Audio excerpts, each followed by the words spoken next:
ਗੁਰਜੰਟ ਸਿੰਘ ਜੀ, ਤੁਸੀਂ ਵੀ 26 ਜਨਵਰੀ ਨੂੰ ਉੱਥੇ ਮੌਜੂਦ ਸੀਗੇ ਤੇ ਕੀ ਉਦੋਂ ਹਾਲਾਤ ਕੀ ਸੀਗੇ? ਉਸ ਤੋਂ ਬਾਅਦ ਜਦੋਂ ਜ਼ਮਾਨਤ ਮਿਲਦੀ ਹੈ ਤੁਹਾਨੂੰ ਕੀ ਲੱਗਦਾ ਹੈ ਕਿ ਕਿਤੇ ਨਾ ਕਿਤੇ ਸੰਵਿਧਾਨ ਕੰਮ ਕਰਦਾ ਹੈ ਤੁਹਾਡੇ ਲਈ ਵੀ, ਆਮ ਨਾਗਰਿਕਾਂ ਦੇ ਲਈ? ਸਿਧਾਂਤ ਤਾਂ ਕੀ ਹੈ ਜੀ, ਉਹਨਾਂ ਦਾ ਸਾਨੂੰ ਦਿੱਲੀ ਸਰਕਾਰ ਨੇ ਤਾਂ ਸਾਨੂੰ ਅੱਤਵਾਦੀ ਬਣਾਤਾ। ਕਹਿੰਦੇ ਕਿ ਅੱਤਵਾਦੀ ਆ ਖਾਲਿਸਤਾਨ ਨਾਲ ਜੋੜਦੇ ਸੀਗੇ।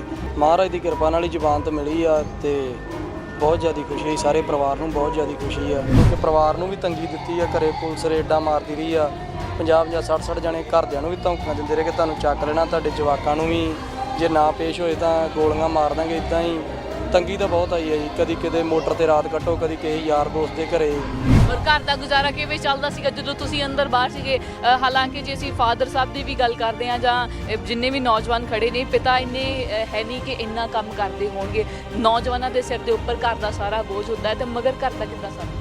ਤੇ ਜਦੋਂ ਵੀ ਆਉਂਦੇ ਸਾਰਾ ਪਰਿਵਾਰ ਆਸੇ-ਪਾਸੇ, ਕਦੀ ਕਿਤੇ ਇੱਦਾਂ, ਕਦੀ ਕਿਸੇ ਦੇ ਘਰ ਬੈਠ ਕੇ ਦਿਨ ਕੱਟਣਾ, ਰਾਤ ਕਿਸੇ ਦੇ ਘਰੇ। ਪੁਲਿਸ ਕਿੰਨੇ ਕੁ ਗੇੜੇ ਲਾਉਂਦੀ ਸੀਗੀ ਤੁਹਾਡੇ ਘਰ? ਗੇੜੇ ਵੇਖੋ ਜੀ, ਪੁਲਿਸ ਦੇ 2 ਮਹੀਨੇ ਦੇ ਪਹਿਲਾਂ ਰੋਜ਼ ਹੀ ਆਉਂਦੀ। ਸਾਡੇ ਪਿੰਡ ਹੀ ਰਹਿੰਦੀ ਹੁੰਦੀ, ਗੁਰਦੁਆਰੇ ਸਾਹਿਬ ਰਹਿੰਦੀ ਸੀ ਤੇ 2 ਮਹੀਨੇ ਦੇ ਰੋਜ਼ ਹੀ ਆ ਜਾਂਦੀ। ਮਨਜਿੰਦਰ ਸਿੰਘ ਸਿਰਸਾ ਨੇ ਜਿੰਨੀ ਵੱਡੀ ਐਫਰਟ ਕੀਤੀ ਹੈਗੀ ਉਹਦੇ ਲਈ ਤੁਸੀਂ ਕੀ ਕਹਿਣਾ ਚਾਹੋਗੇ? ਅਸੀਂ ਤੇ ਕਹਿਣਾ ਕਿ ਚੰਗੇ ਇਨਸਾਨ ਆ। ਹੋਰ ਵੀ ਇਹ ਨਹੀਂ ਕਿ ਸਾਡੇ ਲਈ ਉਹ ਖਲੋਤੇ ਆ, ਬਾਕੀ ਕਿਸੇ ਦੂਜੇ ਦੇਸ਼ਾਂ 'ਚ ਵੀ, ਹੋਰ ਵੀ ਕਿਤੇ ਆਪਣੇ ਪੰਜਾਬ 'ਚ ਵੀ ਕਿਤੇ ਵੀ ਕਿ ਸਿੱਖਾਂ ਨੂੰ ਲੋੜ ਪੈਂਦੀ ਹੈ ਨਾ ਤੇ ਕਿਸੇ ਵੀ ਥਾਂ ਤੇ ਉਹ ਉਹਨਾਂ ਲਈ ਖਲੋਂਦੇ ਆ। ਤੁਹਾਡੇ ਫਾਦਰ ਇੰਨਾ ਸਮਾਂ ਆਰਮੀ ਦੇ ਵਿੱਚ ਜੌਬ ਕਰਦੇ ਰਹੇ ਨੇ ਔਰ ਉਸ ਤੋਂ ਬਾਅਦ ਇੱਕ ਅੱਤਵਾਦੀ ਦਾ ਟੈਗ ਤੁਹਾਡੇ ਤੇ ਲਾ ਦਿੱਤਾ। ਸਰਕਾਰਾਂ ਸ਼ੁਰੂ ਤੋਂ ਇਹੋ ਕੰਮ ਕਰਦੀਆਂ ਰਹੀਆਂ। ਇਹ ਤੇ ਚਲੋ ਸਾਡੀ ਤੇ ਗੱਲ ਕੋਈ ਨਹੀਂ। ਜਿਹੜਾ ਜਨਰਲ ਸਬੇਗ ਸਿੰਘ ਉਹ ਫੌਜ ਦਾ ਜਨਰਲ ਸੀ ਤੇ ਸਰਕਾਰਾਂ ਨੇ ਉਹਨੂੰ ਅੱਤਵਾਦੀ ਕਹਿਤਾ ਸੀ ਤੇ ਇਹ ਤੇ ਫਿਰ ਅਸੀਂ ਤੇ ਗੱਲ ਹੀ ਕੋਈ ਨਹੀਂ, ਛੋਟੀ ਜਿਹੀ ਗੱਲ। ਬੜਾ ਹੀ ਰੁਝਾਨ ਸੀਗਾ ਕਿਸਾਨਾਂ ਨੂੰ ਦੇਖਣ ਦਾ। ਸਾਰੀ ਦਿੱਲੀ ਜਿਹੜੀ ਸੀਗੀ ਉਹ ਫੁੱਲ ਲੈ ਕੇ ਖੜੀ। ਇਹ ਨਹੀਂ ਪਤਾ ਵੀ ਅੱਗੇ ਜਾ ਕੇ ਇਦਾਂ ਹੋਊਗਾ ਜਾਂ ਕਿੱਦਾਂ ਕੁਝ ਵੀ ਆ, ਪਰ ਇਹ ਕੁਝ ਨਹੀਂ ਸੀ ਪਤਾ। ਨਾ ਸਾਨੂੰ ਪਤਾ ਸੀ ਵੀ ਇਹ ਰਾਸਤਾ ਕਿੱਧਰ ਨੂੰ ਜਾ ਰਿਹਾ ਜਾਂ ਕਿੱਧਰ ਨੂੰ ਅਸੀਂ ਜਾ ਰਹੇ ਹਾਂ। ਧਾਰਾਂ ਲਾਈਆਂ ਵਾ, ਜੋ ਕੇਸ ਸਾਡੇ ਤੇ ਨਾਮ ਰੱਖਿਆ ਵੀ ਅਸੀਂ ਕਦੇ ਬਾਹਰ ਵੀ ਆਵਾਂਗੇ, ਆਪਣੇ ਘਰਦਿਆਂ ਨੂੰ ਇਦਾਂ ਕਦੇ ਮਿਲਾਂਗੇ ਵੀ ਅਸੀਂ ਸੋਚਿਆ ਨਹੀਂ ਵੀ ਕੋਈ ਬਾਹਰ ਨਿਕਲਣ ਦਾ ਰਾਸਤਾ ਹੋਊਗਾ। ਇੱਕ ਡਰ ਜਿਹੜਾ ਸੀਗਾ ਉਹ ਨੌਜਵਾਨਾਂ ਦੇ ਮਨ ਦੇ ਵਿੱਚ ਬਿਠਾ ਦਿੱਤਾ ਗਿਆ ਸੀਗਾ ਇੰਨੀਆਂ ਧਾਰਾਵਾਂ ਲਾ ਕੇ। ਫਿਰ ਅਦਾਲਤ ਵੱਲੋਂ ਕੀ ਕਿਹਾ ਗਿਆ ਕਿ ਇਹ ਧਾਰਾਵਾਂ ਗਲਤ ਨੇ? ਉੱਥੇ ਅਸੀਂ ਕੋਈ ਗਲਤ ਤਾਂ ਕੰਮ ਕੀਤਾ ਨਹੀਂ, ਨਾ ਕੋਈ ਭੰਨ ਤੋੜ ਕੀਤੀ, ਨਾ ਕਿ ਪੁਲਿਸ ਵਾਲੇ ਨੂੰ ਜਾਂ ਕਿਸੇ ਨੂੰ ਵੀ ਮਾਰ ਪਿੱਟ ਕੀਤੀ, ਨਾ ਕੋਈ ਸਾਡਾ ਇਹੋ ਜਿਹਾ ਹੈਗਾ ਸੀਗਾ ਜੀ। ਇਹ ਤੁਹਾਨੂੰ ਵੀ ਪਤਾ ਜੀ, ਬਾਕੀ ਸਾਰੇ ਝੂਠੇ ਕੇਸ ਹੀ ਆ, ਜਾਣ ਕੇ ਪਾਏ ਜਾਂਦੇ ਆ।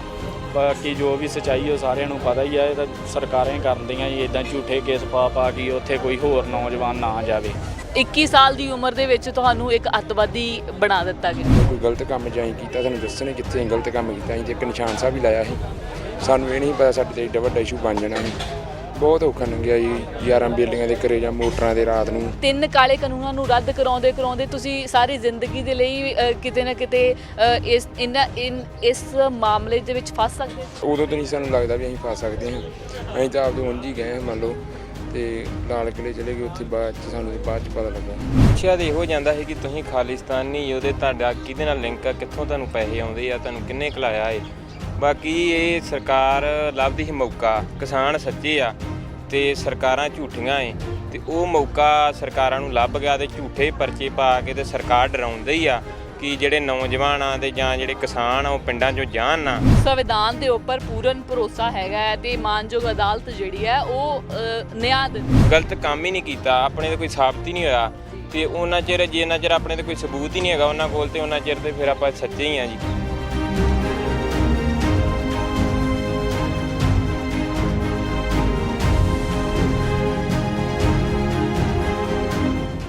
ਪਿੰਡ ਭਾਈ ਤਾਰਾ ਸਿੰਘ ਵਾਂ ਦੇ ਵਿੱਚ ਇੱਕ ਸਮਾਗਮ ਕਰਵਾਇਆ ਗਿਆ, ਸ਼ੁਕਰਾਨਾ ਸਮਾਗਮ।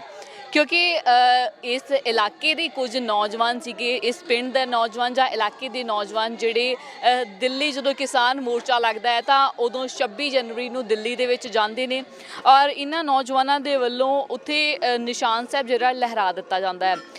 ਜਿਸ ਤੋਂ ਬਾਅਦ ਦਿੱਲੀ ਪੁਲਿਸ ਦੇ ਵੱਲੋਂ ਇਹਨਾਂ ਦੇ ਅਰੈਸਟ ਵਾਰੰਟ ਕੱਢ ਦਿੱਤੇ ਜਾਂਦੇ ਨੇ। ਇਹਨਾਂ ਦੇ ਸਿਰ ਤੇ ਇਨਾਮ ਰੱਖ ਦਿੱਤਾ ਜਾਂਦਾ ਹੈ, 50-50 ਹਜ਼ਾਰ ਦਾ, 1-1 ਲੱਖ ਦਾ ਇਨਾਮ ਜਿਹੜਾ ਸੀਗਾ, ਜਿਸ ਵਿੱਚ ਜੁਗਰਾਜ ਸਿੰਘ, ਗੁਰਜੰਟ ਸਿੰਘ, ਜੱਜਵੀਰ ਸਿੰਘ, ਹੋਰ ਨੌਜਵਾਨ ਜਿਹੜੇ ਇੱਥੇ ਮੌਜੂਦ ਨੇ। ਸੋ ਇਹਨਾਂ ਨੌਜਵਾਨਾਂ ਦੀਆਂ ਪੱਕੀਆਂ ਜ਼ਮਾਨਤਾਂ ਦੇ ਲਈ, ਜ਼ਮਾਨਤ ਕਰਾਉਣ ਦੇ ਲਈ, ਇਹਨਾਂ ਨੂੰ ਬਾਹਰ ਕਢਾਉਣ ਦੇ ਲਈ ਜਿਹੜੇ ਨੌਜਵਾਨ ਫੜੇ ਸੀ ਉਹਦੇ ਲਈ ਬਹੁਤ ਜੱਦੋ ਜਹਿਦ ਕਰਨੀ ਪਈ। ਔਰ ਉਸੇ ਹੀ ਜਹਿਦ ਤੋਂ ਬਾਅਦ ਜਦੋਂ ਜ਼ਮਾਨਤਾਂ ਹੋਈਆਂ ਤਾਂ ਅੱਜ ਇਸ ਪਿੰਡ ਦੇ ਵਿੱਚ ਸਮਾਗਮ ਜਿਹੜਾ ਆ ਸ਼ੁਕਰਾਨਾ ਸਮਾਗਮ ਪਰਮਾਤਮਾ ਦਾ ਸ਼ੁਕਰ ਕਰਦੇ ਹੋਏ ਅੱਜ ਸਮਾਗਮ ਕਰਵਾਇਆ ਜਾ ਰਿਹਾ ਹੈ। ਇਹ ਨੌਜਵਾਨ ਜਿਹੜੇ ਉਦੋਂ ਦਿੱਲੀ 'ਚ ਗਏ ਸੀਗੇ ਜਿਨ੍ਹਾਂ ਨੇ ਨਿਸ਼ਾਨ ਸਾਹਿਬ ਲਹਿਰਾਇਆ ਸੀਗਾ ਜੁਗਰਾਜ ਸਿੰਘ ਤੋਂ ਬਾਅਦ ਇੱਕ ਹੋਰ ਪੋਲ ਦੇ ਉੱਪਰ ਜੇ ਅਸੀਂ ਕਹਿ ਲਈਏ ਤਾਂ ਇੱਕ ਹੋਰ ਪਾਸੇ ਤੇ ਤਾਂ ਇਹ ਨੌਜਵਾਨ ਸੀਗੇ। ਸੋ ਜ਼ਮਾਨਤਾਂ ਮਿਲ ਚੁੱਕੀਆਂ ਨੇ, ਕਿੰਨੀ ਕੁ ਖੁਸ਼ੀ ਹੈ। ਸ਼ੁਕਰਾਨਾ ਸਮਾਗਮ ਵੀ ਕਰਾਇਆ ਜਾਏ। ਸਭ ਤੋਂ ਪਹਿਲਾਂ ਗੁਰਜੰਟ ਸਿੰਘ ਸਾਡੇ ਨਾਲ ਮੌਜੂਦ ਨੇ। ਗੁਰਜੰਟ ਸਿੰਘ ਜੀ, ਤੁਸੀਂ ਵੀ 26 ਜਨਵਰੀ ਨੂੰ ਉੱਥੇ ਮੌਜੂਦ ਸੀਗੇ ਤੇ ਕੀ ਉਦੋਂ ਹਾਲਾਤ ਕੀ ਸੀਗੇ? ਉਸ ਤੋਂ ਬਾਅਦ ਜਦੋਂ ਜ਼ਮਾਨਤ ਮਿਲਦੀ ਹੈ ਤੁਹਾਨੂੰ ਕੀ ਲੱਗਦਾ ਹੈ ਕਿ ਕਿਤੇ ਨਾ ਕਿਤੇ ਸੰਵਿਧਾਨ ਕੰਮ ਕਰਦਾ ਹੈ ਤੁਹਾਡੇ ਲਈ ਵੀ, ਆਮ ਨਾਗਰਿਕਾਂ ਦੇ ਲਈ? ਵਾਹਿਗੁਰੂ ਜੀ ਕਾ ਖਾਲਸਾ ਵਾਹਿਗੁਰੂ ਜੀ ਕੀ ਫਤਿਹ। ਮੈਡਮ ਸਿਧਾਂਤ ਤਾਂ ਕੀ ਹੈ ਜੀ, ਉਹਨਾਂ ਦਾ ਸਾਨੂੰ ਦਿੱਲੀ ਸਰਕਾਰ ਨੇ ਤਾਂ ਸਾਨੂੰ ਅੱਤਵਾਦੀ ਬਣਾਤਾ। ਕਹਿੰਦੇ ਕਿ ਅੱਤਵਾਦੀ ਆ ਖਾਲਿਸਤਾਨ ਨਾਲ ਜੋੜਦੇ ਸੀਗੇ ਤੇ ਬਾਅਦ ਦੇ ਵਿੱਚ ਚਲੋ ਸਰਸਾ ਸਾਹਿਬ ਨੇ ਸਾਡੀ ਹੈਲਪ ਕੀਤੀ ਹੈ, ਉਹਨਾਂ ਨੇ ਜ਼ਮਾਨਤ ਕਰਵਾਈ ਹੈ ਸਾਡੀ। ਮਨਜਿੰਦਰ ਸਿੰਘ ਸਿਰਸਾ ਸਾਹਿਬ ਨੇ ਜੀ, ਤੇ ਉਹਨਾਂ ਨੇ ਸਾਡੀ ਜ਼ਮਾਨਤ ਕਰਾਈ ਹੈ। ਸੋ ਕਿੰਨੀ ਕੁ ਖੁਸ਼ੀ ਹੋਈ ਜਦੋਂ ਵੀ ਇੰਨੀ ਉਲਝਣ ਤੋਂ ਬਾਅਦ ਇੱਕ ਪਾਸੇ ਤੁਹਾਨੂੰ ਅੱਤਵਾਦੀ ਕਹਿ ਦੇਣਾ, ਉਸ ਤੋਂ ਬਾਅਦ ਸੰਵਿਧਾਨ ਦੇ ਮੁਤਾਬਕ ਤੁਹਾਨੂੰ ਜਿਹੜੀ ਪੱਕੀ ਜ਼ਮਾਨਤ ਮਿਲ ਗਈ, ਕਿੰਨੀ ਕੁ ਖੁਸ਼ੀ ਹੋਈ ਉਦੋਂ? ਇਸ ਚੀਜ਼ ਦੀ ਤਾਂ ਖੁਸ਼ੀ ਬਹੁਤ ਜ਼ਿਆਦਾ ਹੈ ਕਿ ਆਪਾਂ ਨੂੰ ਚਲੋ ਮਹਾਰਾਜ ਦੀ ਕਿਰਪਾ ਨਾਲ ਹੀ ਜ਼ਮਾਨਤ ਮਿਲੀ ਆ ਤੇ ਬਹੁਤ ਜ਼ਿਆਦਾ ਖੁਸ਼ੀ ਹੈ। ਸਾਰੇ ਪਰਿਵਾਰ ਨੂੰ ਬਹੁਤ ਜ਼ਿਆਦਾ ਖੁਸ਼ੀ ਆ। ਤੇ ਉਹ ਕਿਵੇਂ ਦਾ ਸਮਾਂ ਰਿਹਾ ਜਦੋਂ ਤੁਹਾਡੇ ਤੇ ਜਿਹੜਾ ਇਹ ਐਡਾ ਵੱਡਾ ਕੇਸ ਪਾ ਦਿੱਤਾ ਗਿਆ ਸੀਗਾ? ਕਿਵੇਂ ਲੱਗਦਾ ਸੀ ਕਿ ਤੁਹਾਨੂੰ, ਤੁਹਾਡੀ ਫੈਮਿਲੀ ਨੂੰ, ਕਿ ਕਿੰਨਾ ਕੁ ਵੱਡਾ ਗੁਨਾਹ ਜਿਹੜਾ ਹੈ ਤੁਸੀਂ ਨਿਸ਼ਾਨ ਸਾਹਿਬ ਲਹਿਰਾ ਕੇ ਕੀਤਾ? ਉਦੋਂ ਤਾਂ ਕਿਉਂਕਿ ਜੇ ਅਸੀਂ ਗੱਲ ਕਰੀਏ ਤਾਂ ਜਿਹੜਾ ਦੇਖਦੇ ਆ ਜਦੋਂ ਉਸ ਨੂੰ ਇਸ ਤਰੀਕੇ ਨਾਲ ਪ੍ਰਸਾਰਿਤ ਕੀਤਾ ਜਾ ਰਿਹਾ ਸੀ ਕਿ ਤੁਸੀਂ ਕੋਈ ਬਹੁਤ ਵੱਡਾ ਗੁਨਾਹ ਕੀਤਾ ਹੈ। ਨਿਸ਼ਾਨ ਸਾਹਿਬ ਤਾਂ ਬਹੁਤ ਜਗ੍ਹਾ ਤੇ ਜੇ ਅਸੀਂ ਇੱਥੇ ਦੇਖਦੇ ਹਾਂ ਤਾਂ ਇੱਥੇ ਵੀ ਨਿਸ਼ਾਨ ਸਾਹਿਬ ਆਮ ਨੌਜਵਾਨ ਚਲਾਉਂਦੇ ਨੇ, ਟਰਾਲੀਆਂ ਦੇ ਉੱਪਰ ਲੱਗੇ, ਟਰੈਕਟਰਾਂ ਦੇ ਉੱਪਰ ਲੱਗੇ ਨੇ। ਹਾਂਜੀ ਮੈਡਮ, ਉਦੋਂ ਤਾਂ ਬਹੁਤ ਇਹਨਾਂ ਨੇ ਮਤਲਬ ਕਿ ਪਰਿਵਾਰ ਨੂੰ ਵੀ ਤੰਗੀ ਦਿੱਤੀ ਆ। ਘਰੇ ਪੁਲਿਸ ਰੇਡਾਂ ਮਾਰਦੀ ਰਹੀ ਆ।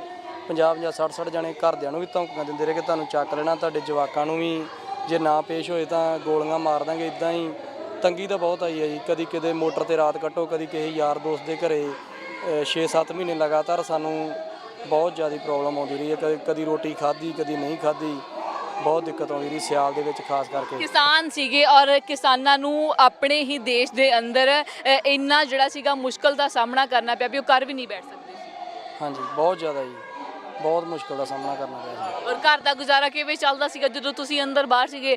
ਹਾਲਾਂਕਿ ਜੇ ਅਸੀਂ ਫਾਦਰ ਸਾਹਿਬ ਦੀ ਵੀ ਗੱਲ ਕਰਦੇ ਹਾਂ ਜਾਂ ਜਿੰਨੇ ਵੀ ਨੌਜਵਾਨ ਖੜੇ ਨੇ, ਪਿਤਾ ਇੰਨੇ ਹੈ ਨਹੀਂ ਕਿ ਇੰਨਾ ਕੰਮ ਕਰਦੇ ਹੋਣਗੇ। ਨੌਜਵਾਨਾਂ ਦੇ ਸਿਰ ਦੇ ਉੱਪਰ ਘਰ ਦਾ ਸਾਰਾ ਬੋਝ ਹੁੰਦਾ ਹੈ ਤੇ ਮਗਰ ਘਰ ਦਾ ਕਿੱਦਾਂ ਸਰਦਾ ਸੀਗਾ? ਮਗਰ ਇੱਦਾਂ ਹੀ ਮੈਡਮ ਟਾਈਮ ਪਾਸ ਹੀ ਹੁੰਦਾ ਸੀਗੇ। ਕਦੀ ਕਿਸੇ ਨੂੰ ਲਾਗੋਂ ਕਹਿ ਦੇਣਾ ਕਿ ਪਾਣੀ ਲਾ ਦਿਓ ਜਾਂ ਕੁਛ ਵੀ ਫਸਲ ਵੱਢਣੀ ਆ ਤੇ ਯਾਰਾਂ ਦੋਸਤਾਂ ਨੇ ਹੀ ਵੱਢੀ ਆ। ਮੇਰੇ ਪਰਿਵਾਰ ਵੀ ਘਰੇ ਨਹੀਂ ਰਹਿੰਦਾ ਰਿਹਾ ਜੀ ਤੇ ਮੇਰੇ ਪਰਿਵਾਰ ਨੂੰ ਵੀ ਇਹ ਧਮਕੀਆਂ ਦਿੰਦੇ ਸੀ ਤੇ ਜਦੋਂ ਵੀ ਆਉਂਦੇ ਸਾਰਾ ਪਰਿਵਾਰ ਆਸੇ-ਪਾਸੇ, ਕਦੀ ਕਿਤੇ ਇੱਦਾਂ, ਕਦੀ ਕਿਸੇ ਦੇ ਘਰ ਬੈਠ ਕੇ ਦਿਨ ਕੱਟਣਾ, ਰਾਤ ਕਿਸੇ ਦੇ ਘਰੇ 6-7 ਮਹੀਨੇ ਲਗਾਤਾਰ। ਚਲੋ ਮਹਾਰਾਜ ਦੀ ਕਿਰਪਾ ਨਾਲ ਸਾਡਾ ਪਿੰਡ ਨੇ ਬਹੁਤ ਸਹਿਯੋਗ ਦਿੱਤਾ, ਲਾਗੇ ਦੇ 1-2 ਪਿੰਡਾਂ ਨੇ ਵੀ ਬਾਅਦ ਦੇ ਵਿੱਚ ਚਲੋ ਪੁਲਿਸ ਘਟ ਗਈ ਆਉਣੀ, ਪਹਿਲਾਂ ਸ਼ੁਰੂ 'ਚ ਬਹੁਤ ਜ਼ਿਆਦਾ ਆਉਂਦੀ ਰਹੀ ਹੈ। ਜਦੋਂ ਨਿਸ਼ਾਨ ਸਾਹਿਬ ਲਹਿਰਾਇਆ ਸੀਗਾ, ਉੱਥੇ ਗਏ ਸੀਗੇ, ਉਦੋਂ ਕਿੱਦਾਂ ਦਾ ਮਾਹੌਲ ਸੀਗਾ? ਉਦੋਂ ਕਿਵੇਂ ਦਾ ਲੱਗਦਾ ਸੀ? ਉਦੋਂ ਤਾਂ ਜੀ ਬਹੁਤ ਉੱਥੇ ਵਧੀਆ ਹੀ ਮਾਹੌਲ ਆ। ਜਦੋਂ ਨਿਸ਼ਾਨ ਸਾਹਿਬ ਚਲਾਇਆ ਵਾ, ਚਲੋ ਬਾਅਦ 'ਚ ਸਾਨੂੰ ਕਈਆਂ ਨੇ ਮਾੜਾ ਵੀ ਕਿਹਾ, ਕਈਆਂ ਨੇ ਚੰਗਾ ਵੀ ਕਿਹਾ। ਚਲੋ ਧੰਨਵਾਦ ਸਾਰਿਆਂ ਦਾ, ਜਿਨ੍ਹਾਂ ਮਾੜਾ ਕਿਹਾ ਉਹਨਾਂ ਦਾ ਵੀ ਧੰਨਵਾਦ, ਜਿਨ੍ਹਾਂ ਚੰਗਾ ਕਿਹਾ ਉਹਨਾਂ ਦਾ ਵੀ। ਉਦੋਂ ਬਹੁਤ ਇੱਕ ਵਾਰੀ ਮਨ ਦੇ ਵਿੱਚ ਸਾਰਿਆਂ ਦੇ ਵਿੱਚ ਚਾਅ ਸੀ ਕਿ ਇਹਨਾਂ ਨਿਸ਼ਾਨ ਸਾਹਿਬ ਲਹਿਰਾਇਆ ਤੇ ਬਹੁਤ ਖੁਸ਼ੀ ਸੀ। ਜਿਵੇਂ ਸਾਡੇ ਤੇ ਕੇਸ ਪੈਣ ਲੱਗੇ ਉਵੇਂ ਜਨਤਾ ਨੇ ਡਰਦਿਆਂ ਨੇ ਕਿਸੇ ਨੇ ਸਾਨੂੰ ਕੁਛ ਕਿਹਾ, ਕਿਸੇ ਨੇ ਕੁਛ ਕਿਹਾ। ਚਲੋ ਅਸੀਂ ਕਿਹਾ ਵੀ ਜੋ ਸਾਡੇ ਤੋਂ ਪ੍ਰਮਾਤਮਾ ਨੇ ਸੇਵਾ ਲੈਣੀ ਹੀ ਲੈ ਲਈ। ਹੁਣ ਸਾਨੂੰ ਕੋਈ ਚੰਗਾ ਕਹੇ ਚਾਹੇ ਮਾੜਾ ਕਹੇ, ਉਹ ਚੀਜ਼ ਦਾ ਆਪਾਂ ਨੂੰ ਫਰਕ ਨਹੀਂ ਪੈਂਦਾ। ਸੋ ਇਹ ਨੌਜਵਾਨ ਵੀ ਮੌਜੂਦ ਨੇ। ਕੀ ਨਾਮ ਹੈ ਤੁਹਾਡਾ? ਗੁਰਜੋਤ ਸਿੰਘ ਜੀ। ਗੁਰਜੋਤ ਸਿੰਘ, ਤੁਹਾਡੇ ਤੇ ਵੀ ਇਨਾਮ ਸੀਗਾ? ਹਾਂਜੀ। ਕਿੰਨੇ ਦਾ ਇਨਾਮ ਸੀਗਾ? ਲੱਖ ਰੁਪਏ ਦਾ ਜੀ। 1 ਲੱਖ ਦਾ ਇਨਾਮ। ਔਰ ਪੁਲਿਸ ਕਿੰਨੇ ਕੁ ਗੇੜੇ ਲਾਉਂਦੀ ਸੀਗੀ ਤੁਹਾਡੇ ਘਰ? ਗੇੜੇ ਵੇਖੋ ਜੀ, ਪੁਲਿਸ ਦੇ 2 ਮਹੀਨੇ ਦੇ ਪਹਿਲਾਂ ਰੋਜ਼ ਹੀ ਆਉਂਦੀ, ਸਾਡੇ ਪਿੰਡ ਹੀ ਰਹਿੰਦੀ ਹੁੰਦੀ, ਗੁਰਦੁਆਰੇ ਸਾਹਿਬ ਰਹਿੰਦੀ ਸੀ ਤੇ 2 ਮਹੀਨੇ ਦੇ ਰੋਜ਼ ਹੀ ਆ ਜਾਂਦੀ। ਤੇ ਬਾਅਦ 'ਚ ਜਦੋਂ ਇਹਨਾਂ ਨੇ ਆਪਣੇ ਪਿੰਡ ਵਾਲਿਆਂ ਨੇ ਬਾਅਦ 'ਚ ਇਕੱਠੇ ਹੋ ਗਏ ਤੇ ਮੁੜ ਕੇ ਕਿਹਾ ਉਹਨਾਂ ਨੂੰ, ਉਸ ਤੋਂ ਬਾਅਦ ਘਟੇ ਆ ਜੀ। ਔਰ ਕਿੱਥੋਂ ਗ੍ਰਿਫਤਾਰ ਕੀਤਾ ਗਿਆ ਸੀ ਤੁਹਾਨੂੰ? ਅੰਮ੍ਰਿਤਸਰ ਤੋਂ ਜੀ ਗ੍ਰਿਫਤਾਰ ਕੀਤਾ ਹੈ। ਅੱਛਾ ਜੀ, ਅੰਮ੍ਰਿਤਸਰ ਤੁਸੀਂ ਕਿਸੇ ਕੰਮ ਲਈ ਗਏ ਸੀਗੇ? ਹਾਂਜੀ, ਦਵਾਈ ਲੈਣ ਗਏ ਹਾਂ ਜੀ, ਉੱਥੋਂ ਉਹਨਾਂ ਨੇ, ਇਹਨਾਂ ਦਿੱਲੀ ਪੁਲਿਸ ਨੇ ਉੱਥੋਂ ਕੀਤਾ ਗ੍ਰਿਫਤਾਰ। ਕਿੰਨਾ ਸਮਾਂ ਤੁਸੀਂ ਜੇਲ੍ਹ ਵਿੱਚ ਰਹਿ ਗਏ? ਜੇਲ੍ਹ ਵਿੱਚ ਜੀ ਆਪਾਂ 20-22 ਦਿਨ ਰਹਿ ਗਏ ਹਾਂ। ਉਸ ਤੋਂ ਬਾਅਦ ਫਿਰ ਤੁਹਾਡੀ ਜ਼ਮਾਨਤ ਵੀ ਮਨਜਿੰਦਰ ਸਿੰਘ ਸਿਰਸਾ ਦੁਆਰਾ ਕਰਾਈ ਗਈ? ਹਾਂਜੀ, ਮਨਜਿੰਦਰ ਸਿੰਘ ਸਿਰਸੇ ਨੇ ਆਪਣੀ ਜ਼ਮਾਨਤ ਕਰਾਈ ਹੈ ਜੀ। ਸੋ ਮਨਜਿੰਦਰ ਸਿੰਘ ਸਿਰਸਾ ਨੇ ਜਿੰਨੀ ਵੱਡੀ ਐਫਰਟ ਕੀਤੀ ਹੈਗੀ ਉਹਦੇ ਲਈ ਤੁਸੀਂ ਕੀ ਕਹਿਣਾ ਚਾਹੁੰਦੇ ਹੋ? ਵੇਖੋ ਜੀ, ਚਲੋ ਸੇਵਾ ਤੇ ਪ੍ਰਮਾਤਮਾ ਨੇ ਸਾਡੇ ਤੋਂ ਵੀ ਚਲੋ ਜਿਹੜੀ ਸੇਵਾ ਲਈ ਆ ਉਹਨਾਂ ਤੋਂ ਵੀ ਸੇਵਾ ਹੀ ਲਈ ਆ। ਬਾਕੀ ਚਲੋ ਜਿਹੜੇ ਅਸੀਂ ਤੇ ਕਹਿੰਦੇ ਕਿ ਚੰਗੇ ਇਨਸਾਨ ਆ, ਹੋਰ ਵੀ ਇਹ ਨਹੀਂ ਕਿ ਸਾਡੇ ਲਈ ਉਹ ਖਲੋਤੇ ਆ, ਬਾਕੀ ਕਿਸੇ ਦੂਜੇ ਦੇਸ਼ਾਂ 'ਚ ਵੀ ਹੋਰ ਵੀ ਕਿਤੇ ਆਪਣੇ ਪੰਜਾਬ 'ਚ ਵੀ ਕਿਤੇ ਵੀ ਕਿਸੇ ਸਿੱਖਾਂ ਨੂੰ ਲੋੜ ਪੈਂਦੀ ਆ ਨਾ ਤੇ ਕਿਸੇ ਵੀ ਥਾਂ ਤੇ ਉਹ ਉਹਨਾਂ ਲਈ ਖਲੋਂਦੇ ਆ। ਇਹ ਤੇ ਚਲੋ ਅਸੀਂ ਅੱਗੇ ਅੱਖੀਂ ਵੇਖਿਆ, ਬਾਕੀ ਵੇਖੋ ਹੁਣ। ਤੁਹਾਡੇ ਫਾਦਰ ਆਰਮੀ 'ਚ ਨੇ? ਹਾਂਜੀ। ਔਰ ਆਰਮੀ ਦੇ ਬੰਦੇ ਨੂੰ, ਉਹਨਾਂ ਦੇ ਪੁੱਤਰ ਨੂੰ ਅੱਗੇ ਇੱਕ ਅੱਤਵਾਦੀ ਕਹਿ ਦੇਣਾ, ਇਹ ਤੁਹਾਨੂੰ ਕੀ ਲੱਗਦਾ ਆ ਕਿ ਕਿੱਦਾਂ ਦਾ ਸੀ? ਕਿਉਂਕਿ ਅਸੀਂ ਤੁਹਾਡੇ ਘਰ ਵੀ ਉਦੋਂ ਹੋ ਕੇ ਆਏ ਆ। ਤੁਹਾਡੇ ਫਾਦਰ ਇੰਨਾ ਸਮਾਂ ਆਰਮੀ ਦੇ ਵਿੱਚ ਜੌਬ ਕਰਦੇ ਰਹੇ ਨੇ ਔਰ ਉਸ ਤੋਂ ਬਾਅਦ ਇੱਕ ਅੱਤਵਾਦੀ ਦਾ ਟੈਗ ਤੁਹਾਡੇ ਤੇ ਲਾ ਦਿੱਤਾ ਗਿਆ। ਉਹਦੇ ਵੇਖੋ ਜੀ, ਸਰਕਾਰਾਂ ਸ਼ੁਰੂ ਤੋਂ ਇਹੋ ਕੰਮ ਕਰਦੀਆਂ ਰਹੀਆਂ। ਇਹ ਤੇ ਚਲੋ ਸਾਡੀ ਤੇ ਗੱਲ ਕੋਈ ਨਹੀਂ। ਜਿਹੜਾ ਜਨਰਲ ਸਬੇਗ ਸਿੰਘ ਉਹ ਫੌਜ ਦਾ ਜਨਰਲ ਸੀ ਤੇ ਸਰਕਾਰਾਂ ਨੇ ਉਹਨੂੰ ਅੱਤਵਾਦੀ ਕਹਿਤਾ ਸੀ ਤੇ ਇਹ ਤੇ ਫਿਰ ਅਸੀਂ ਤੇ ਗੱਲ ਹੀ ਕੋਈ ਨਹੀਂ, ਛੋਟੀ ਜਿਹੀ ਗੱਲ ਆ। ਸੋ ਹੁਣ ਜਿਹੜਾ ਸਮਾਗਮ ਕਰਵਾਇਆ ਜਾ ਰਿਹਾ, ਕਿੰਨੀ ਖੁਸ਼ੀ ਹੋ ਰਹੀ ਹੈ ਇਹਨਾਂ ਨੌਜਵਾਨਾਂ ਦੇ ਲਈ ਜਿਹੜਾ ਜ਼ਮਾਨਤਾਂ ਪੱਕੀਆਂ ਮਿਲ ਗਈਆਂ ਨੇ ਤੁਹਾਡੇ ਲਈ? ਬਹੁਤ ਖੁਸ਼ੀ ਆ ਜੀ। ਬਾਕੀ ਕੋਈ ਪ੍ਰਮਾਤਮਾ ਨੇ ਵੀ ਚਲੋ ਸਾਡੀਆਂ ਜ਼ਮਾਨਤਾਂ ਉਹਦਾ ਆਸਰਾ ਤੇ ਆਪਾਂ ਉਹਦਾ ਹੀ ਲੈਣਾ, ਪ੍ਰਮਾਤਮਾ ਦਾ ਹੀ। ਬਹੁਤ ਖੁਸ਼ੀ ਆ ਜੀ। ਬਾਕੀ ਚਲੋ ਕੌਮ ਦੀ ਅਸੀਂ ਵੀ ਕੌਮ ਦੇ ਕੰਮ ਆਏ, ਸਾਨੂੰ ਬਹੁਤ ਖੁਸ਼ੀ। ਅੱਗੇ ਵੀ ਜੇ ਸਾਨੂੰ ਕਿਤੇ ਸਾਡੀ ਲੋੜ ਪਊ ਕੌਮ ਲਈ ਤੇ ਅਸੀਂ ਖਲੋਤੇ ਆ ਜੀ। ਪਿੰਡਾਂ 'ਚ ਵੈਸੇ ਵੀ ਤੁਸੀਂ ਨਿਸ਼ਾਨ ਸਾਹਿਬ ਲਹਿਰਾਉਂਦੇ ਸੀਗੇ? ਨਹੀਂ ਜੀ, ਪਿੰਡਾਂ 'ਚ ਨਹੀਂ ਸੇਵਾ ਕਰੀ ਕੀਤੀ ਜੀ। ਹਾਂਜੀ, ਉੱਥੇ ਵੈਸੇ ਹੀ ਹੋ ਗਿਆ। ਹਾਂਜੀ, ਉਹ ਪ੍ਰਮਾਤਮਾ ਨੇ ਜਦੋਂ ਸੇਵਾ ਸਾਡੇ ਤੋਂ ਲੈਣੀ ਸੀ। ਹਾਂਜੀ। ਸੋ ਇਹ ਨੌਜਵਾਨ ਵੀ ਮੌਜੂਦ ਨੇ। ਤੁਹਾਨੂੰ ਵੀ ਅਰੈਸਟ ਕੀਤਾ ਗਿਆ? ਹਾਂਜੀ ਹਾਂਜੀ, ਮੈਨੂੰ ਵੀ ਅਰੈਸਟ ਕੀਤਾ ਗਿਆ ਜੀ। ਕਿੰਨੀ ਤਰੀਕ ਨੂੰ, ਤੁਹਾਨੂੰ ਕਿਹੜੇ ਮਹੀਨੇ 'ਚ ਅਰੈਸਟ ਕੀਤਾ ਸੀ? ਮੈਨੂੰ ਜੀ ਡੇਟ ਨਹੀਂ ਯਾਦ ਹੋਣਾ। 30 ਜੁਲਾਈ ਦੇ ਲਾਗੇ ਬੰਨੇ ਕੀਤਾ ਗਿਆ। ਨਾਮ ਕੀ ਤੁਹਾਡਾ? ਮੇਰਾ ਨਾਮ ਬੂਟਾ ਸਿੰਘ ਹੈ ਜੀ। ਬੂਟਾ ਸਿੰਘ। ਤੁਹਾਡਾ ਪਿੰਡ ਵੀ ਇੱਕ ਹੀ ਹੈ? ਹਾਂਜੀ ਹਾਂਜੀ, ਇੱਕੇ ਪਿੰਡ ਦੇ ਇੱਕੋ ਹਾਂ। ਪਿੰਡ ਦੇ ਨੌਜਵਾਨ ਹੋ ਤੁਸੀਂ? ਹਾਂਜੀ ਹਾਂਜੀ, ਇੱਕੇ ਪਿੰਡ ਦੇ ਆ ਜੀ। ਸੋਭਾ ਸਿੰਘ? ਹਾਂਜੀ, ਤਲਵੰਡੀ ਸੋਭਾ ਸਿੰਘ ਹੈ ਜੀ। ਤਲਵੰਡੀ ਸੋਭਾ ਸਿੰਘ ਤਰਨਤਾਰਨ ਜ਼ਿਲ੍ਹੇ 'ਚ ਪੈਂਦਾ ਹੈ। ਹਾਂਜੀ, ਤਹਿਸੀਲ ਪੱਟੀ। ਔਰ ਤੁਸੀਂ ਇਕੱਠੇ ਹੀ ਸਾਰੇ ਗਏ ਸੀਗੇ ਜਦੋਂ ਦਿੱਲੀ ਨੂੰ ਗਏ ਸੀਗੇ? ਹਾਂਜੀ, ਇਕੱਠੇ ਹੀ ਗਏ ਹਾਂ ਜੀ। ਔਰ ਇਕੱਠਿਆਂ ਨੇ ਜਾ ਕੇ ਉੱਥੇ ਨਿਸ਼ਾਨ ਸਾਹਿਬ ਲਹਿਰਾਇਆ? ਨਹੀਂ ਜੀ, ਅੱਡੋ ਅੱਡੀ ਅਲੱਗ-ਅਲੱਗ ਗਏ ਹਾਂ। ਪਹਿਲਾਂ ਜਦੋਂ ਉੱਥੋਂ ਟਰੈਕਟਰ ਪਰੇਡ ਤੁਰੀ ਸੀ ਉਦੋਂ ਅਲੱਗ-ਅਲੱਗ ਹੀ ਹਾਂ ਜੀ ਸਾਰੇ ਅਸੀਂ। ਪੈਦਲ ਹੀ ਗਏ ਹਾਂ ਅਸੀਂ, ਵੀ ਟਰੈਕਟਰ ਸਾਡਾ ਨਿਕਲਿਆ ਨਹੀਂ ਸੀਗਾ, ਵੀ ਲਾਈਨ ਬਹੁਤ ਲੰਮੀ ਸੀ। ਟਰੈਕਟਰ ਫਿਰ ਅਸੀਂ ਉੱਥੇ ਹੀ ਖੜਾ ਕਰਤਾ ਜੀ। ਫਿਰ ਪੈਦਲ ਹੀ ਗਏ। ਕੋਈ ਮੈਂ ਇਹਨਾਂ ਤੋਂ ਪਿੱਛੇ ਹਾਂ, ਮੇਰੇ ਨਾਲ ਅੱਗੇ ਹੀ ਗਏ, ਕੋਈ ਅੱਗੇ ਪਿੱਛੇ ਇਦਾਂ ਹੀ ਗਏ ਹਾਂ ਜੀ। ਤੇ ਤੁਸੀਂ ਇੱਕ ਹੀ ਜਗ੍ਹਾ ਦੇ ਉੱਪਰ ਨਿਸ਼ਾਨ ਸਾਹਿਬ ਲਹਿਰਾਇਆ ਕਿ ਵੱਖਰੀ ਵੱਖਰੀ ਜਗ੍ਹਾ ਦੇ ਉੱਪਰ? ਨਹੀਂ ਜੀ, ਇੱਕ ਹੀ ਜਗ੍ਹਾ ਦੇ ਉੱਪਰ ਉੱਥੇ ਜਾ ਕੇ ਤੁਸੀਂ ਮਿਲੇ ਸੀਗੇ? ਹਾਂਜੀ। ਉਹ ਸਮਾਂ ਕਿੱਦਾਂ ਸੀਗਾ ਜਦੋਂ ਤੁਸੀਂ ਉੱਥੋਂ ਚੱਲਦੇ ਜਾਂਦੇ ਸੀ? ਕਿਉਂਕਿ ਦਿੱਲੀ ਵਾਸੀਆਂ ਦਾ ਅਸੀਂ ਦੇਖਿਆ ਸੀਗਾ ਕਿ ਬੜਾ ਹੀ ਰੁਝਾਨ ਸੀਗਾ ਕਿਸਾਨਾਂ ਨੂੰ ਦੇਖਣ ਦਾ। ਸਾਰੀ ਦਿੱਲੀ ਜਿਹੜੀ ਸੀਗੀ ਉਹ ਫੁੱਲ ਲੈ ਕੇ ਖੜੀ ਸੀਗੀ। ਹਾਂਜੀ ਹਾਂਜੀ, ਬਹੁਤ ਸਵਾਗਤ ਕੀਤਾ ਜੀ। ਬਹੁਤ ਮਨ ਨੂੰ ਖੁਸ਼ੀ ਵੀ ਹੋਈ, ਪਰ ਸਾਨੂੰ ਇਹ ਨਹੀਂ ਪਤਾ ਵੀ ਅੱਗੇ ਜਾ ਕੇ ਇਦਾਂ ਹੋਊਗਾ ਜਾਂ ਕਿੱਦਾਂ ਕੁਝ ਵੀ ਆ। ਪਰ ਇਹ ਕੁਝ ਨਹੀਂ ਸੀ ਪਤਾ, ਨਾ ਸਾਨੂੰ ਪਤਾ ਸੀ ਵੀ ਇਹ ਰਾਸਤਾ ਕਿੱਧਰ ਨੂੰ ਜਾ ਰਿਹਾ ਜਾਂ ਕਿੱਧਰ ਨੂੰ ਅਸੀਂ ਜਾ ਰਹੇ ਹਾਂ। ਜਿੱਧਰ ਨੂੰ ਇਸ ਤੋਂ ਪਹਿਲਾਂ ਦਿੱਲੀ ਕਦੀ ਨਹੀਂ ਗਏ? ਪਹਿਲਾਂ ਦਿੱਲੀ ਗਏ ਆ ਜੀ, 에ਅਰਪੋਰਟ ਤੇ ਜਿਵੇਂ ਮੰਨ ਲਓ ਕਿ ਰਿਸ਼ਤੇਦਾਰ ਨੂੰ ਚੜਾ ਕੇ ਉੱਧਰੋਂ ਵਾਪਸ ਹੋ ਜਾਣਾ, ਉੱਦਾਂ ਕਦੇ ਘੁੰਮਣ ਫਿਰਨ ਵਾਸਤੇ ਕਦੇ ਨਹੀਂ ਗਏ ਜੀ। ਲਾਲ ਕਿਲ੍ਹਾ ਨਹੀਂ ਸੀ ਦੇਖਿਆ? ਹਾਂਜੀ, ਕਦੀ ਨਹੀਂ ਦੇਖਿਆ ਜੀ, ਪਹਿਲੀ ਵਾਰੀ ਗਏ ਹਾਂ ਜੀ। ਪਹਿਲੀ ਵਾਰੀ ਗਏ ਤੁਸੀਂ ਲਾਲ ਕਿਲ੍ਹਾ? ਹਾਂਜੀ, ਪਹਿਲੀ ਵਾਰੀ ਗਏ ਆ। ਸੋ ਇਹਨਾਂ ਪੰਜਾਬੀਆਂ ਨੇ ਜਿਨ੍ਹਾਂ ਨੂੰ ਇਹ ਵੀ ਨਹੀਂ ਪਤਾ ਸੀ ਵੀ ਦਿੱਲੀ ਦੇ ਵਿੱਚ ਲਾਲ ਕਿਲ੍ਹਾ ਕਿੱਥੇ ਸਥਾਪਿਤ ਹੈ, ਕਿੱਥੇ ਬਣਿਆ ਹੋਇਆ ਆ, ਉਹਨਾਂ ਦੇ ਉੱਪਰ ਇੰਨੇ ਵੱਡੇ ਐਲੀਗੇਸ਼ਨ ਲੱਗ ਜਾਂਦੇ ਨੇ। ਸੋ ਜ਼ਮਾਨਤ ਪੱਕੀ ਹੋ ਚੁੱਕੀ ਹੈ ਤੇ ਹੁਣ ਕਿੱਦਾਂ ਲੱਗ ਰਿਹਾ? ਬਹੁਤ ਖੁਸ਼ੀ ਹੋ ਰਹੀ ਹੈ ਜੀ ਮਨ ਨੂੰ। ਪਹਿਲਾਂ ਸੋਚਿਆ ਨਹੀਂ ਸੀ ਵੀ ਜਿੱਦਾਂ ਵੀ ਉਹਨਾਂ ਨੇ ਜਿੰਨੀਆਂ ਧਾਰਾਂ ਲਾਈਆਂ ਵਾ, ਜੋ ਕੇਸ ਸਾਡੇ ਤੇ ਨਾਮ ਰੱਖਿਆ ਵੀ ਅਸੀਂ ਕਦੇ ਬਾਹਰ ਵੀ ਆਵਾਂਗੇ, ਆਪਣੇ ਘਰਦਿਆਂ ਨੂੰ ਇਦਾਂ ਕਦੇ ਮਿਲਾਂਗੇ, ਵੀ ਅਸੀਂ ਸੋਚਿਆ ਨਹੀਂ ਵੀ ਕੋਈ ਬਾਹਰ ਨਿਕਲਣ ਦਾ ਰਾਸਤਾ ਹੋਊਗਾ। ਪਰ ਮਨਜਿੰਦਰ ਸਿੰਘ ਸਿਰਸਾ ਸਰ ਨੇ ਬਹੁਤ ਮਦਦ ਕੀਤੀ ਸਾਡਾ ਸਾਥ ਦਿੱਤਾ ਜੀ। ਸਾਨੂੰ ਬਾਹਰ ਕੱਢਣ ਦੇ ਵਿੱਚ ਬਹੁਤ ਹੈਲਪ ਕੀਤੀ ਹੈ ਜੀ ਸਾਡੀ। ਅਸੀਂ ਦਿਲੋਂ ਧੰਨਵਾਦ ਹਾਂ ਉਹਨਾਂ ਦੇ। ਬਾਕੀ ਮਹਾਰਾਜ ਗੁਰੂ ਰਾਮਦਾਸ ਗਾੜੀ ਸਾਡੀ ਅਰਦਾਸ ਸੀ ਜੀ, ਅਸੀਂ ਸੱਚੇ ਹਾਂ। ਬਾਕੀ ਮਹਾਰਾਜ ਗੁਰੂ ਰਾਮਦਾਸ ਨੇ ਸਾਰੀ ਕਿਰਪਾ ਕੀਤੀ ਹੈ ਜੀ। ਇੱਕ ਡਰ ਜਿਹੜਾ ਸੀਗਾ ਉਹ ਨੌਜਵਾਨਾਂ ਦੇ ਮਨ ਦੇ ਵਿੱਚ ਬਿਠਾ ਦਿੱਤਾ ਗਿਆ ਸੀਗਾ ਇੰਨੀਆਂ ਧਾਰਾਵਾਂ ਲਾ ਕੇ। ਫਿਰ ਅਦਾਲਤ ਵੱਲੋਂ ਕੀ ਕਿਹਾ ਗਿਆ ਕਿ ਇਹ ਧਾਰਾਵਾਂ ਗਲਤ ਨੇ? ਹਾਂਜੀ ਜੀ, ਅਦਾਲਤ ਵੱਲੋਂ ਇਹੀ ਹੀ ਵੀ ਕੋਈ ਉੱਥੇ ਅਸੀਂ ਕੋਈ ਗਲਤ ਤਾਂ ਕੰਮ ਕੀਤਾ ਨਹੀਂ, ਨਾ ਕੋਈ ਭੰਨ ਤੋੜ ਕੀਤੀ, ਨਾ ਕਿ ਪੁਲਿਸ ਵਾਲੇ ਨੂੰ ਜਾਂ ਕਿਸੇ ਨੂੰ ਵੀ ਮਾਰ ਪਿੱਟ ਕੀਤੀ, ਨਾ ਕੋਈ ਸਾਡਾ ਇਹੋ ਜਿਹਾ ਹੈਗਾ ਹੀਗਾ ਜੀ। ਇਹ ਤੁਹਾਨੂੰ ਵੀ ਪਤਾ ਜੀ, ਬਾਕੀ ਸਾਰੇ ਝੂਠੇ ਕੇਸ ਹੀ ਆ, ਜਾਣ ਕੇ ਪਾਏ ਜਾਂਦੇ ਆ। ਬਾਕੀ ਜੋ ਵੀ ਸੱਚਾਈ ਉਹ ਸਾਰਿਆਂ ਨੂੰ ਪਤਾ ਹੀ ਆ। ਇਹ ਤਾਂ ਸਰਕਾਰਾਂ ਹੀ ਕਰਦੀਆਂ ਜੀ, ਇੱਦਾਂ ਝੂਠੇ ਕੇਸ ਪਾ ਕੇ ਉੱਥੇ ਕੋਈ ਹੋਰ ਨੌਜਵਾਨ ਨਾ ਜਾਵੇ। ਜੱਜਬੀਰ ਸਿੰਘ ਵੀ ਇੱਥੇ ਮੌਜੂਦ ਨੇ। ਤੁਹਾਡੀ ਵੀ ਗ੍ਰਿਫਤਾਰੀ ਹੋਈ ਸੀ? ਨਹੀਂ, ਆਪਣੀ ਨਹੀਂ ਹੋਈ। ਅੱਛਾ ਜੀ, ਬਾਹਰੋਂ ਬਾਹਰ ਜ਼ਮਾਨਤ? ਹਾਂਜੀ, ਬਾਹਰੋਂ ਬਾਰੀ ਹੋਈ ਸੀ। ਔਰ ਕਿੱਦਾਂ ਉਹ ਸਮਾਂ ਜਿਹੜਾ ਸੀਗਾ ਤੁਸੀਂ ਕਿੱਦਾਂ, ਕਿਉਂਕਿ ਇਹ ਤੁਹਾਡੇ ਪਿੰਡ ਦੇ ਨੌਜਵਾਨ ਨੇ, ਤੁਹਾਡੇ ਪਿੰਡ 'ਚ ਜਿਵੇਂ 2 ਮਹੀਨੇ ਤੱਕ ਦੱਸਿਆ ਜਾ ਰਿਹਾ ਹੈ ਵੀ ਪੁਲਿਸ ਬੈਠੀ ਰਹੀ, ਉਹ ਕਿੱਦਾਂ ਸਮਾਂ ਤੁਹਾਡਾ ਲੱਗਿਆ? ਬਹੁਤ ਔਖਾ ਲੰਘਿਆ ਜੀ, 11 ਬੇਲੀਆਂ ਦੇ ਘਰੇ ਜਾਂ ਮੋਟਰਾਂ ਦੇ ਰਾਤ ਨੂੰ। ਉਮਰ ਕਿੰਨੀ ਹੈ ਤੁਹਾਡੀ? ਮੇਰੀ 21 ਸਾਲ ਜੀ। 21 ਸਾਲ ਉਮਰ। ਹਾਂਜੀ। ਤਾਂ 21 ਸਾਲ ਦੀ ਉਮਰ ਦੇ ਵਿੱਚ ਤੁਹਾਨੂੰ ਇੱਕ ਅੱਤਵਾਦੀ ਬਣਾ ਦਿੱਤਾ ਗਿਆ। ਹਾਂਜੀ, ਬਹੁਤ ਦੁੱਖ ਹੁੰਦਾ ਜੀ। ਅਸੀਂ ਤੇ ਮੰਨ ਲਓ ਕੋਈ ਗਲਤ ਕੰਮ ਜਾਂ ਅਸੀਂ ਕੀਤਾ, ਸਾਨੂੰ ਦੱਸਣੇ ਕਿੱਥੇ ਅਸੀਂ ਗਲਤ ਕੰਮ ਕੀਤਾ। ਅਸੀਂ ਤੇ ਇੱਕ ਨਿਸ਼ਾਨ ਸਾਹਿਬ ਵੀ ਲਾਇਆ ਸੀ, ਸਾਨੂੰ ਇਹ ਨਹੀਂ ਪਤਾ ਸਾਡੇ ਤੇ ਏਡਾ ਵੱਡਾ ਇਸ਼ੂ ਬਣ ਜਾਣਾ ਸੀ। ਹਾਂਜੀ। ਇੱਕ ਨਿਸ਼ਾਨ ਸਾਹਿਬ ਜਿਸ ਨੂੰ ਸਿੱਖ ਕੌਮ, ਸਿੱਖ ਧਰਮ ਜਿਹੜਾ ਆ ਉਹ ਬੜੇ ਮਾਣ ਸਤਿਕਾਰ ਦੇ ਨਾਲ ਲਗਾਉਂਦਾ ਹੈ। ਨੌਜਵਾਨ ਆਪਣੇ ਟਰੈਕਟਰਾਂ ਤੇ ਲਗਾਉਂਦੇ ਨੇ, ਆਪਣੇ ਘਰਾਂ ਦੇ ਉੱਪਰ ਲਗਾਉਂਦੇ ਨੇ, ਗੁਰਦੁਆਰਾ ਸਾਹਿਬ ਦੇ ਵਿੱਚ ਨਿਸ਼ਾਨ ਸਾਹਿਬ ਚਲਾਏ ਜਾਂਦੇ ਨੇ। ਸੋ ਉਸ ਨਿਸ਼ਾਨ ਸਾਹਿਬ ਨੂੰ ਇਸ ਤਰੀਕੇ ਨਾਲ ਪ੍ਰਸਾਰਿਤ ਕੀਤਾ ਗਿਆ ਕਿ ਉਹ ਨਿਸ਼ਾਨ ਸਾਹਿਬ ਇੱਕ ਅੱਤਵਾਦੀਆਂ ਦੇ ਦੁਆਰਾ ਲਗਾ ਦਿੱਤਾ ਗਿਆ। ਇਹਨਾਂ ਨੌਜਵਾਨਾਂ ਨੂੰ ਅੱਤਵਾਦੀ ਬਣਾ ਦਿੱਤਾ ਗਿਆ ਸੀ ਉਸ ਸਮੇਂ। ਹਾਲਾਂਕਿ ਮਾਨਯੋਗ ਅਦਾਲਤ ਦੇ ਵੱਲੋਂ ਇਹਨਾਂ ਨੌਜਵਾਨਾਂ ਨੂੰ ਬਾਇਜ਼ਤ ਬਰੀ ਕਰ ਦਿੱਤਾ ਗਿਆ ਹੈ। ਪੱਕੀਆਂ ਜ਼ਮਾਨਤਾਂ ਜਿਹੜੀਆਂ ਹੋ ਚੁੱਕੀਆਂ ਨੇ ਔਰ ਨੌਜਵਾਨਾਂ ਨੂੰ ਅੱਜ ਪਰਿਵਾਰਕ ਮੈਂਬਰਾਂ ਨੂੰ ਕੀ ਲੱਗਦਾ ਹੈ ਕਿ ਅੱਜ ਸੰਵਿਧਾਨ ਜਿਹੜਾ ਸੀਗਾ ਨਾਲ ਖੜਿਆ ਨੌਜਵਾਨਾਂ ਦੇ? ਹਾਂਜੀ, ਸਾਰਾ ਸੰਵਿਧਾਨ ਨਾਲ ਖੜਿਆ ਹੈ ਜੀ। ਮੇਰੇ ਤੇ ਫਿਰ ਉਹਨਾਂ ਮੰਨ ਲਓ 2 ਕੇਸਾਂ ਮੇਰੀਆਂ ਜ਼ਮਾਨਤਾਂ ਹੋਈਆਂ, ਇੱਕ ਕੇਸ ਫਿਰ ਮੇਰੇ ਤੇ ਫਿਰ ਪਾਤਾ ਉਹਨਾਂ। ਹਾਂਜੀ, ਇੱਕ ਹੋਰ ਪਾ ਦਿੱਤਾ ਹੁਣ ਫਿਰ? ਹਾਂਜੀ, ਹੁਣ ਫਿਰ ਪਾਤਾ, ਉਹਦੀ ਜ਼ਮਾਨਤ ਲੱਗੀ ਹੈ। ਮਨਜਿੰਦਰ ਸਿੰਘ ਸਿਰਸੇ ਨੂੰ ਲਾਉਣ ਦਾ ਜ਼ਮਾਨਤੀ। 21 ਸਾਲ ਦਾ ਨੌਜਵਾਨ ਹੈ ਔਰ ਕਿਸਾਨ ਅੰਦੋਲਨ ਦੇ ਵਿੱਚ ਹਿੱਸਾ ਲੈਣ ਦੇ ਕਾਰਨ 3 ਕੇਸ ਜਿਹੜੇ ਇਸ ਨੌਜਵਾਨ ਤੇ ਪੈ ਚੁੱਕੇ ਨੇ।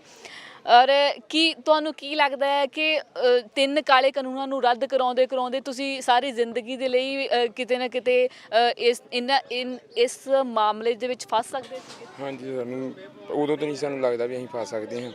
ਅਸੀਂ ਤਾਂ ਆਪਦੇ ਉਂਝ ਹੀ ਗਏ ਹਾਂ ਮੰਨ ਲਓ, ਤੇ ਲਾਲ ਕਿਲ੍ਹੇ ਚਲੇ ਗਏ। ਉੱਥੇ ਬਾਅਦ 'ਚ ਸਾਨੂੰ ਬਾਅਦ 'ਚ ਪਤਾ ਲੱਗਾ। ਦਿੱਲੀ ਗਏ ਸੀ ਪਹਿਲਾਂ ਕਦੇ? ਨਹੀਂ, ਕਦੀ ਨਹੀਂ। ਮੰਨ ਲਓ ਏਅਰਪੋਰਟ 'ਤੇ ਗਏ ਚੜਾਉਣ। ਅੱਛਾ, ਏਅਰਪੋਰਟ ਤੇ ਗਏ? ਹਾਂਜੀ, ਤੇ ਲਾਲ ਕਿਲ੍ਹੇ ਦਾ ਸਾਨੂੰ ਪਤਾ ਹੀ ਨਹੀਂ ਕਿੱਥੇ ਲਾਲ ਕਿਲ੍ਹਾ, ਸਾਨੂੰ ਤਾਂ ਪਤਾ ਵੀ ਨਹੀਂ। ਤੇ ਮਗਰ ਤੁਰੇ ਗਏ ਤੇ ਅਸੀਂ ਉੱਥੇ ਜਾ ਕੇ ਮੁੜ ਕੇ ਸਾਨੂੰ ਪਤਾ ਮੇਰੇ ਲੱਗਾ। ਹਿਸਾਬ ਨਾਲ ਗੁਰਦੁਆਰਾ ਸਾਹਿਬ ਵੀ ਪਹਿਲੀ ਵਾਰੀ ਦੇਖਿਆ ਹੋਣਾ? ਪਹਿਲੀ ਵਾਰੀ ਦੇਖਿਆ ਸੀ ਜਾ ਕੇ। ਹਾਂਜੀ। ਸੋ ਇਹਨਾਂ ਨੌਜਵਾਨਾਂ ਨੇ ਜਿਨ੍ਹਾਂ ਨੇ ਦਿੱਲੀ ਦੇ ਵਿੱਚ ਲਾਲ ਕਿਲ੍ਹਾ ਪਹਿਲਾਂ ਦੇਖਿਆ ਹੀ ਨਹੀਂ ਸੀਗੀ ਔਰ ਉਹਨਾਂ ਨੂੰ ਕਿਤੇ ਨਾ ਕਿਤੇ ਬਹੁਤ ਹਰਾਸ਼ ਕੀਤਾ ਗਿਆ। ਬਹੁਤ ਸਮਾਂ ਉਹਨਾਂ ਦਾ ਜਿਹੜਾ ਸੀਗਾ ਜਨਵਰੀ ਤੋਂ ਲੈ ਕੇ ਜਦੋਂ ਤੱਕ ਪੱਕੀ ਜ਼ਮਾਨਤ ਨਹੀਂ ਹੋਈ ਉਦੋਂ ਤੱਕ ਬਹੁਤ ਹੀ ਅਸੀਂ ਕਹਿ ਲਈਏ ਇੱਕ ਡਰ ਦੇ ਵਿੱਚ ਉਹਨਾਂ ਨੂੰ ਰੱਖਿਆ ਗਿਆ ਪੁਲਿਸ ਦੇ ਵੱਲੋਂ ਕਿ ਤੁਹਾਡੀ ਹੁਣ ਵੀ ਗ੍ਰਿਫਤਾਰੀ ਹੋਈ ਹੁਣ ਵੀ। ਔਰ 2 ਨੌਜਵਾਨ ਇਹਨਾਂ ਦੇ ਵਿੱਚੋਂ ਜਿਹੜੇ ਸੀ ਉਹ ਗ੍ਰਿਫਤਾਰ ਵੀ ਕਰ ਲਏ ਗਏ ਸੀਗੇ, ਉਹਨਾਂ ਨੂੰ ਹਿਰਾਸਤ ਵਿੱਚ ਵੀ ਰੱਖਿਆ ਗਿਆ। ਹਿਰਾਸਤ ਦੇ ਦੌਰਾਨ ਤੁਹਾਨੂੰ ਕੀ ਸਵਾਲ ਪੁੱਛੇ ਜਾਂਦੇ ਸੀ? ਪੁੱਛਿਆ ਤੇ ਇਹੋ ਜਾਂਦਾ ਸੀ ਕਿ ਤੁਸੀਂ ਖਾਲਿਸਤਾਨੀ ਉਹਦੇ ਤੁਹਾਡਾ ਕਿਹਦੇ ਨਾਲ ਲਿੰਕ ਆ, ਕਿੱਥੋਂ ਤੁਹਾਨੂੰ ਪੈਸੇ ਆਉਂਦੇ ਆ, ਤੁਹਾਨੂੰ ਕਿੰਨੇ ਖਿਲਾਇਆ ਏ। ਬਾਕੀ ਇਹ ਸਰਕਾਰ ਲੱਭਦੀ ਸੀ ਮੌਕਾ, ਕਿਸਾਨ ਸੱਚੇ ਆ ਤੇ ਸਰਕਾਰਾਂ ਝੂਠੀਆਂ ਏ, ਤੇ ਉਹ ਮੌਕਾ ਸਰਕਾਰਾਂ ਨੂੰ ਲੱਭ ਗਿਆ ਤੇ ਝੂਠੇ ਪਰਚੇ ਪਾ ਕੇ ਤੇ ਸਰਕਾਰ ਡਰਾਉਂਦੀ ਹੀ ਆ ਕਿ ਜਿਹੜੇ ਨੌਜਵਾਨ ਆ ਤੇ ਜਾਂ ਜਿਹੜੇ ਕਿਸਾਨ ਆ ਉਹ ਪਿੰਡਾਂ 'ਚੋਂ ਜਾਣ ਨਾ, ਤੇ ਇਹਨੇ ਨਾਲ ਡਰ ਕੇ ਤੇ ਇੱਥੇ ਬੈਠੇ ਰਹਿਣ। ਹੁਣ ਫੇਰ ਉਹਨਾਂ 10,000 ਬੰਦੇ ਦੇ ਫੇਰ ਪਰਚਾ ਕੀਤਾ ਉਹਨਾਂ ਦੁਬਾਰਾ। ਉਹ ਤਾਂ ਕੀਤਾ ਵਾ ਕਿ ਚਲੋ ਹੋਰ ਇਹਨਾਂ ਨੂੰ ਡਰਾਈਏ, ਜਿੰਨਾ ਡਰ ਕੇ ਉੱਥੇ ਬੈਠੇ ਰਹਿਣਗੇ ਤੇ ਇਹਨਾਂ ਦੇ ਇੱਥੋਂ ਕੋਈ ਨਾ ਜਿੰਨਾ ਇਕੱਠ ਘੱਟ ਹੋਊਗਾ। ਪਰ ਡਰਨ ਦੀ ਕੋਈ ਲੋੜ ਨਹੀਂ। ਅਸੀਂ ਤੇ ਇਹੋ ਕਹਿੰਦੇ ਹਾਂ ਕਿ ਘਰਾਂ 'ਚ ਵੀ ਨਹੀਂ ਕੋਈ ਡਰਨ ਦੀ ਲੋੜ, ਕੋਈ ਗੱਲ ਨਹੀਂ ਆ। ਝੂਠੇ ਜਿਹੜੇ ਕੇਸ ਇਹਨਾਂ ਦਾ ਕੁਛ ਨਹੀਂ ਬਣਦਾ, ਕੁਛ ਨਹੀਂ ਹੁੰਦਾ। ਅਸੀਂ ਵੀ ਵੇਖੋ ਸਾਡੇ ਤੇ ਵੀ ਉਹਨਾਂ ਕਿੰਨਾ ਜ਼ੋਰ ਪਾਇਆ ਤੇ ਤੁਹਾਡੇ ਸਾਹਮਣੇ ਜੀ ਆ ਗਏ, ਕੋਈ ਗੱਲ ਹੀ ਨਹੀਂ। ਯਾਨੀ ਕਿ ਸੰਵਿਧਾਨ ਦੇ ਉੱਪਰ ਪੂਰਨ ਭਰੋਸਾ ਹੈਗਾ ਹੈ ਤੇ ਮਾਨਯੋਗ ਅਦਾਲਤ ਜਿਹੜੀ ਹੈ ਉਹ ਨਿਆਂ ਦਿੰਦੀ ਹੈ। ਹਾਂਜੀ, ਵੇਖੋ ਜੇ ਤੇ ਨਿਆਂ ਇਦਾਂ ਕਿ ਜਦੋਂ ਆਪਾਂ ਕੋਈ ਆਪਣੇ ਤੇ ਕੋਈ ਗਲਤ ਕੰਮ ਹੀ ਨਹੀਂ ਕੀਤਾ, ਆਪਣੇ ਤੇ ਕੋਈ ਸਾਬਤ ਹੀ ਨਹੀਂ ਹੋਇਆ, ਤੇ ਉਹਨਾਂ ਚਿਰ ਜਿੰਨਾ ਚਿਰ ਆਪਣੇ ਤੇ ਕੋਈ ਸਬੂਤ ਹੀ ਨਹੀਂ ਹੈਗਾ ਉਹਨਾਂ ਕੋਲ, ਤੇ ਉਹਨਾਂ ਚਿਰ ਤੇ ਫਿਰ ਆਪਾਂ ਸੱਚੇ ਹੀ ਆ ਜੀ। ਬਿਲਕੁਲ। ਸੋ ਨੌਜਵਾਨ ਜਿਹੜੇ ਨੇ ਅੱਜ ਸ਼ੁਕਰਾਨਾ ਸਮਾਗਮ ਜਿਹੜਾ ਇਹਨਾਂ ਹੀ ਨੌਜਵਾਨਾਂ ਦੇ ਲਈ, ਜੁਗਰਾਜ ਸਿੰਘ ਦੇ ਲਈ ਕੀਤਾ ਗਿਆ ਆ ਪਿੰਡ ਵਾਂ ਦੇ ਵਿੱਚ। ਵਾਂ ਪਿੰਡ ਦਾ ਉਹ ਗੁਰਦੁਆਰਾ ਸਾਹਿਬ ਹੈਗਾ ਆ ਭਾਈ ਤਾਰਾ ਸਿੰਘ ਵਾਂ, ਜਿਹਦੇ ਬਾਰੇ ਇਤਿਹਾਸ ਦੀ ਜੇ ਗੱਲ ਕਰੀਏ ਤਾਂ ਇਤਿਹਾਸ ਵੀ ਬਹੁਤ ਲੰਬਾ। ਇਸ ਜਗ੍ਹਾ ਦੇ ਉੱਪਰ ਜਿਹੜਾ ਆ ਲੜਾਈ ਹੋਈ ਸੀਗੀ ਚੌਧਰੀ ਰਾਏ ਦੀਆਂ ਘੋੜੀਆਂ ਨੂੰ ਲੈ ਕੇ, ਜਦੋਂ ਕੁਝ ਸਿੰਘਾਂ ਨੇ ਉਹ ਵੇਚ ਦਿੱਤੀਆਂ ਸੀਗੀਆਂ। ਉਸ ਤੋਂ ਬਾਅਦ ਫਿਰ ਇੱਥੇ ਜਿਹੜਾ ਸੀਗਾ ਹਮਲਾ ਜਿਹੜਾ ਆ ਮੁਗਲਾਂ ਦੇ ਦੁਆਰਾ ਕੀਤਾ ਗਿਆ ਤੇ ਇੱਥੇ 21 ਸਿੰਘਾਂ ਨੂੰ ਸ਼ਹੀਦ ਕੀਤਾ ਗਿਆ ਸੀ, ਜਿਹਦੇ ਵਿੱਚ ਭਾਈ ਤਾਰਾ ਸਿੰਘ ਵਾਂ ਜਿਹੜੇ ਸੀਗੇ ਉਹ ਮੋਹਰੀ ਸੀਗੇ। ਔਰ ਇੱਥੇ ਬਹੁਤ ਵੱਡਾ ਜਿਹੜਾ ਕੰਮ ਸੀਗਾ ਪ੍ਰਚਾਰ ਦਾ, ਬੱਚਿਆਂ ਨੂੰ ਸਿੱਖਿਆ ਦਾ ਜਿਹੜਾ ਸੀਗਾ, ਉਹਨਾਂ ਨੂੰ ਪਰਮਾਤਮਾ ਨਾਲ ਜੋੜਨ ਦਾ, ਉਹਨਾਂ ਨੂੰ ਵਿੱਦਿਆ ਦੇਣ ਦਾ, ਇੱਥੇ ਭਾਈ ਤਾਰਾ ਸਿੰਘ ਵਾਂ ਦੇ ਡੇਰੇ ਵਿੱਚ ਜਿਹੜਾ ਇੱਥੇ ਕੀਤਾ ਜਾਂਦਾ ਸੀ। ਉਸੇ ਹੀ ਜਗ੍ਹਾ ਦੇ ਉੱਪਰ ਅੱਜ ਇਹਨਾਂ ਨੌਜਵਾਨਾਂ ਦੇ ਲਈ ਜੇ ਅਸੀਂ ਕਹੀਏ ਸ਼ੁਕਰਾਨਾ ਸਮਾਗਮ, ਪਰਮਾਤਮਾ ਦਾ ਸ਼ੁਕਰਾਨਾ ਕੀਤਾ ਜਾ ਰਿਹਾ ਹੈ ਕਿ ਇਹ ਨੌਜਵਾਨ ਨੌਜਵਾਨ ਜਿਹੜੇ ਨੇ ਜ਼ਮਾਨਤ ਪੱਕੀ ਤੇ ਜਿਹੜੇ ਨੇ ਉਹ ਆ ਚੁੱਕੇ ਨੇ। ਤੁਸੀਂ ਦੇਖ ਰਹੇ ਹੋ KTV UK, camera person Gurdial ਦੇ ਨਾਲ ਬਲਵਿੰਦਰ ਕੌਰ।